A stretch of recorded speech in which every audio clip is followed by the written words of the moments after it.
आज इस वीडियो में हम डिस्कस करेंगे property of electrical charge. Last video में हमने डिस्कस किया था कि how many types of electrical charge. Charge have two types, positive charge और नेगेटिव चार्ज। प्रॉपर्टी डिस्कस करेंगे तो फर्स्ट प्रॉपर्टी क्या है कि like charge always repel to each other, unlike charge attract to each other. ये basic property है कि like charge repel करेंगे और अनलाइक चार्ज हमेशा एक दूसरे को अट्रैक्ट करते हैं। जब हमने ग्रेविटेशनल फोर्स की बात की थी उसमें ओनली अट्रैक्शन, यहाँ पर दो टाइप की फोर्स एग्जिस्ट करती है, एक अट्रैक्टिव फोर्स है और दूसरी रिपल्सिव फोर्स है। सेकेंड प्रॉपर्टी तो मेन प्रॉपर्टी है एडिटिव ऑफ इलेक्ट्रिकल चार्ज। किसी भी चार्ज को किसी बॉडी पे Q1, Q2, Q3, Qn charges अगर एग्जिस्ट करते हैं तो उन सबको टोटल कर देंगे। टोटल कैसे? एल्जेब्रिकल सम, यानी किसी बॉडी पे जो टोटल चार्ज होगा वो डिफरेंट रीजन में एग्जिस्ट चार्ज के एल्जेब्रिकल सम के इक्वल होगा ना। हम क्या इसके अर्थमेटिक सम नहीं करेंगे, इसका ओनली एल्जेब्रिकल सम करेंगे। जैसे कि एग्जांपल लेते हैं वाटर मॉलिक्यूल्स, दो हाइड्रोजन और एक ऑक्सीजन से मिलकर बना है तो टोटल कितनी होगी? 3। लेकिन चार्ज में ऐसा केस नहीं होगा। मान लिया एक पे चार्ज Q1 है 5 माइक्रोकूलम, दूसरी रीजन के अंदर चार्ज है 3 माइक्रोकूलम, थर्ड रीजन में -2 माइक्रोकूलम चार्ज है, तो जो नेट चार्ज होगा वो किसके इक्वल होगा? 5 + 3 - 2, 6 माइक्रोकूलम। तो नेट चार्ज किसके इक्वल बनेगा? 6 माइक्रोकूलम। तो यहां से रिजल्ट क्या निकला?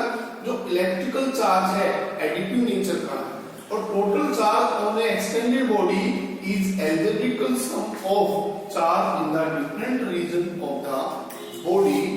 This is property of additive of electrical charge. Third property है कंजर्वेशन ऑफ इलेक्ट्रिकल चार्ज।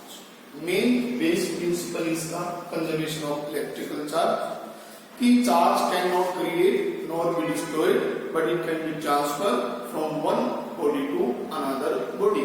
या दूसरी स्टेटमेंट में लिख सकते हैं according to law of conservation of electrical charge, net electrical charge in a isolated system is always constant. इसका meaning है कि आइसोलेटेड चार्ज ना तो क्रिएट होगा तो ना ही उसका डिस्ट्रक्शन होगा।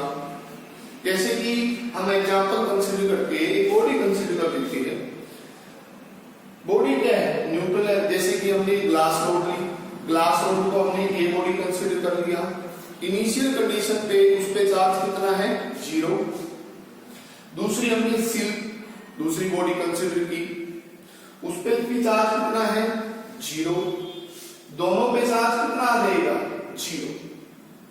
जैसे हम रब करते हैं, रब करने के बाद इसमें से इसमें 5 इलेक्ट्रॉन ट्रांसफर हो जाते हैं तो ये बॉडी कितना चार्ज एक्वायर कर लेगा? +5e। और ये कितना एक्वायर कर लेगा? -5e। अब इन दोनों को ऐड कर दे +5e और -5e तो नेट चार्ज कितना होगा? 0। फ्रिक्शन से पहले भी चार्ज 0, उसके बाद भी चार्ज 0। टोटल चार्ज कांस्टेंट है। पहले भी 0 था, बाद में भी 0 है। जब हमने एटम बम की बात की तो एटम बम में क्या है कि कुछ मास टूट के बाहर आ रहा है। किसकी फॉर्म में? एनर्जी की फॉर्म में। तो वहां से कुछ इलेक्ट्रॉन भी बाहर निकल के आएंगे। अगर कुछ इलेक्ट्रॉन बाहर निकल के आएंगे वो भी डिस्ट्रॉय हो जाएंगे। अब यहाँ पर हमारा कंजर्वेशन ऑफ इलेक्ट्रिकल चार्ज जो है वो इस प्रिंसिपल को फॉलो नहीं कर पाता, कॉन्ट्राडिक्शन आ जाता है। इस अकॉर्डिंग चार्ज को हम डिस्ट्रॉय नहीं कर सकते, ओनली एक बॉडी से दूसरी बॉडी में ट्रांसफर कर सकते हैं। लेकिन जब हमने एटम बम की बात की तो एटम बम में क्या होता है? कुछ मास होता है, मैटर होता है, वो मैटर एनर्जी के फॉर्म में कन्वर्ट हो जाता है। अब इसने प्रॉब्लम को सोल्व किया। कैसे सोल्व किया कि साइंटिस्टों ने उस टाइम नहीं पता था कि उसमें कोई दूसरा चार्ज पार्टिकल होगा। उन्होंने मान लिया कि एक और ऐसा चार्ज पार्टिकल होगा जो उसके साथ भी कंबाइन करके टोटल चार्ज को जीरो कर देगा। उसको कोई सालों के बाद फिर रिसर्च में पता चला कि एक ऐसा चार्ज पार्टिकल होता है जिसको बोलते हैं पॉजिट्रॉन्स, जिसके ऊपर प्लस चार्ज पाया जाता है। उधर से इलेक्ट्रॉन आ रहे, क्योंकि जो मैटर एक्सप्लोड हुआ उसके अंदर कुछ न कुछ इलेक्ट्रॉन एग्जिस्ट करेंगे और वो मैटर एनर्जी की फॉर्म में कन्वर्ट हो जाता है। जब इलेक्ट्रॉन और पॉजिट्रॉन्स एक दूसरे से हेड टू हेड कोलाइड करेंगे तो इससे छोटा पार्टिकल तो हो नहीं सकता। इससे छोटा पार्टिकल क्या होगी? एनर्जी। तो इलेक्ट्रॉन पॉजिट्रॉन जब एक दूसरे को इंटरेक्ट करते हैं, कोलाइड करते हैं, तो वहां पर बहुत ज्यादा ब्लास्ट होता है। और वो ब्लास्ट जो मास था, इलेक्ट्रॉन का मास, पॉजिट्रॉन का मास, वो किस में कन्वर्ट हो जाता है? एनर्जी की फॉर्म में कन्वर्ट हो जाता है। अब एक एटम मान लिया कोई भी जिसमें से इलेक्ट्रॉन बाहर निकले, साथ में उसमें पॉजिट्रॉन भी बाहर निकले, टोटल चार्ज कितना था? 0। एक इलेक्ट्रॉन बाहर आ जाता है, उसके साथ साथ पेयर में दूसरा एक पॉजिट्रॉन भी बाहर आ जाता है। दोनों नेचर में एक दूसरे से टकराते हैं, टकराने के बाद उसके अंदर ब्लास्ट होता है और वो खत्म हो जाते हैं एनर्जी की फॉर्म में। तो टोटल चार्ज पहले कितना? 0। दो चार्ज पार्टिकल बाहर निकले, एक इलेक्ट्रॉन एक पॉजिट्रॉन, उनका चार्ज भी 0। तो ब्लास्ट होने से पहले चार्ज 0, उसके बाद भी चार्ज क्या है? 0। तो यहां पर हमने कंजर्वेशन ऑफ इलेक्ट्रिकल चार्ज को सेम कर लिया।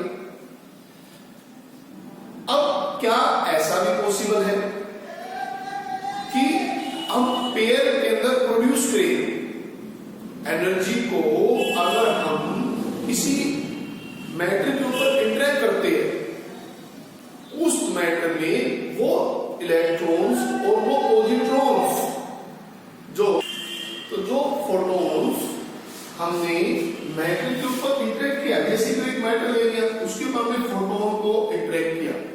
अब फोटोन क्या है? एनर्जी की फॉर्म है। ये किसी हैवी मैटर के साथ जब इंटरेक्ट करेगी तो ये किसमें कन्वर्ट हो जाएगी? ये न्यूट्रल था, एक इलेक्ट्रॉन में और एक पॉजिट्रॉन्स के अंदर। मींस एनर्जी किसमें कन्वर्ट होगी? मास के अंदर। इसको बोलते हैं E = mc², Einstein's mass energy relationship.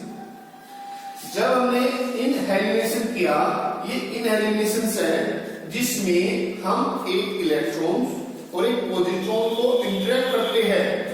तो इंटरेक्ट करने के बाद इनमें ब्लास्ट होता है और ये किसकी फॉर्म में चला जाता है? एनर्जी की फॉर्म में, हीट रेडिएशंस।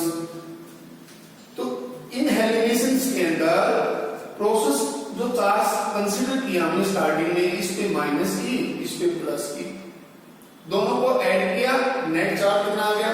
0। जब इनहेलिनेशन होता है तो उस केस में नेट चार्ज भी 0। तो यहां पर हमारा कंजर्वेशन ऑफ इलेक्ट्रिकल चार्ज की फॉलो किया जाता है। दूसरा एग्जांपल हमने लिया in pair productions. In pair productions के अंदर जब कोई फोटॉन्स इंटरेक्ट करता है तो वो भी इलेक्ट्रॉन और पॉजिट्रॉन्स में बाहर आता है। तो दोनों के अंदर ये जो हमने लाइन लिखी थी कि नो क्रिएशन और destruction of the isolated charge, उसकी सहायता से हम इसमें एक लाइन चेंज की हमने। अब लाइन ये नहीं है, एक लाइन और जोड़ दी हमने। क्या लाइन जोड़ दी? Charge in pair is creation और डिस्ट्रक्शन। यानी कि चार्ज जो है पेयर में जो है वो क्रिएशन हो सकता है और डिस्ट्रक्शन हो सकता है। सिंगल चार्ज ना तो क्रिएशन हो सकता ना डिस्ट्रक्शन होता। सिंगल चार्ज क्या होगा? वो एक बॉडी से दूसरी बॉडी में ट्रांसफर हो जाएगा। यानी इसमें से जैसे कि हमने एग्जांपल लिया यूरेनियम को हमने इसके अंदर 2 पार्ट में कन्वर्ट कर दिया, थोरियम और यूरेनियम। इसके ऊपर इनिशियल कंडीशन में कितना था? 92। उसके बाद 90 + 2, टोटल चार्ज जितना पहले था उतना ही बाद में है। इस एग्जांपल में हमने देखा इनिशियल चार्ज कितना था 0, उसके बाद रबिंग के बाद चार्ज कितना हो जाता है 0, यानी कि ये जो 9 लिखी है हमने isolated charge can not create nor be destroyed but it can be transfer one form to another, जबकि पेयर में charge can also possible creation for a distractions. Next property quantization of electrical charge. ये जो property है main property है electrical charge की, quantization means quantity. हम किसी भी चार्ज को माइक्रोस्कोपिक लेवल पे कैलकुलेट कर सकते हैं, जैसे कि इसको ये भी बोल सकते हैं कि ग्रेनी नेचर, कि हमने एक बाउल लिया, बाउल में हमने क्या रख दिया ग्रेन रख दी, राइस या मीट, तो उनको हम कैलकुलेट कर सकते हैं कि हाउ मैनी पीसेस। इसी तरह किसी बॉडी पे कितना चार्ज है उसको हम कैलकुलेट कर सकते हैं, उसकी इस प्रॉपर्टी को बोलते हैं क्वांटाइजेशन ऑफ इलेक्ट्रिकल चार्ज। हम एक बॉडी कंसीडर करते हैं ए बॉडी, इसमें से एक इलेक्ट्रॉन ट्रांसफर होता है और मिनिमम चार्ज जो होता है किसी बॉडी पे कितना होता है एलिमेंट्री चार्ज 1.6 10⁻⁹ कूलम। तो इस पे कौन सा चार्ज आएगा पॉजिटिव चार्ज, तो इस बॉडी पे कितना चार्ज आया 1.6 10⁻⁹। फिर हम इसमें से 2 इलेक्ट्रॉन ट्रांसफर करते हैं, मान लीजिए इसमें से हमने 2 चार्ज पार्टिकल ट्रांसफर किए, 2 इलेक्ट्रॉन को हमने बाहर निकाला, तो इस बॉडी पे चार्ज कितना एक्वायर होगा 3.2। अगर इसमें से 3 इलेक्ट्रॉन ट्रांसफर कर लेते हैं तो 4.8। अगर मैं इसमें से ये बोलता हूं कि बॉडी है इस पे 2.5 चार्ज कब होगा, जो पॉसिबल नहीं है। क्यों? क्योंकि एक इलेक्ट्रॉन होता है तो 1.6, 2 इलेक्ट्रॉन आएंगे 3.2, ये एक प्रॉपर रेशियो के अंदर इंक्रीज हो रहा है और जो किसके मल्टीपल है 1.6 का, जबकि इन दोनों के बीच में 2.5 आता है, लेकिन 1.6 और 3.2 ही इस पे चार्ज ट्रांसफर होगा कि 2.5 अगर हम अपनी इच्छा के अकॉर्डिंग चार्ज प्रोड्यूस करना चाहे तो प्रोड्यूस नहीं कर सकते।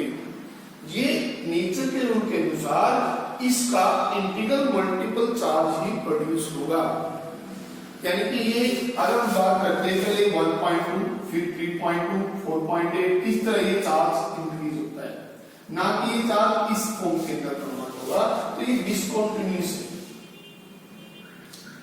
तो टोटल किसी बॉडी पे जो चार्ज होगा वो क्या होगा, वो अब इसमें से 10 इलेक्ट्रॉन ट्रांसफर कर ले, 15 20 कितने इलेक्ट्रॉन ट्रांसफर कर लेंगे, मान लिया इस बॉडी में से हमने 100 इलेक्ट्रॉन ट्रांसफर, तो इस बॉडी ने कितना चार्ज एक्वायर किया, एक तो कितना था 1.6 10⁻⁹ मल्टीपल इनटू 100।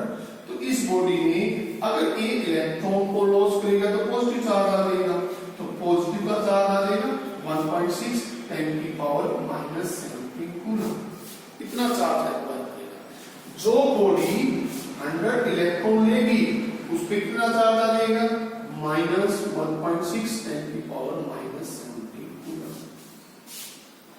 तो रिजल्ट क्या निकला कि जो चार्ज प्रोड्यूस हुआ किसी बॉडी पर वो इसका इंटीजर मल्टीपल है, यानी कि इसमें से हम एक इलेक्ट्रॉन बाहर निकाल सकते हैं, 2 निकाल सकते हैं, 3 निकाल सकते हैं, तो टोटल चार्ज का फॉर्मूला क्या आ जाएगा n represent the integer number 1 2 3 1 2 3 ये इंटीजर नंबर है।